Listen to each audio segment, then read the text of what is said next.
So I have the lip balm keychain holder cut here. Now I am just going to feed my key ring through. So the first thing I'm going to do is I'm going to go ahead and take this over to the sewing machine, and I'm going to stitch all the way around here. And then once that's done, I will put a rivet in as well, just to make it extra secure. So I'll be right back once that's stitched.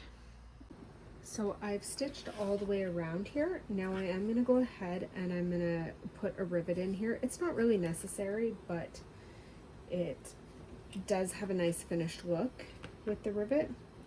So I want to make sure that I am as center as possible here.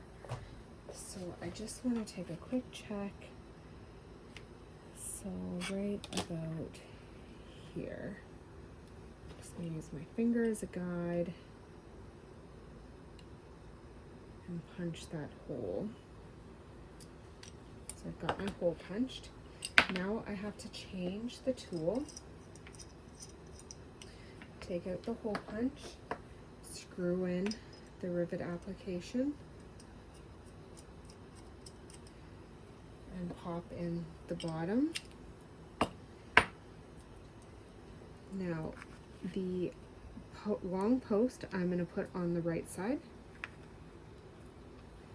Now the short post, the post is going to go down, and they'll just snap together so you have smooth side on both.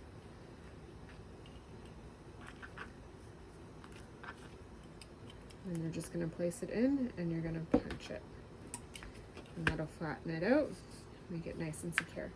Now this is the large size one, which works great for your favorite lip gloss, and it'll fit most standard lip glosses. So that's a really fun little keychain lip balm holder. There's also a smaller version to hold the chapstick as well. You can put that one in here, but it'll likely fall out.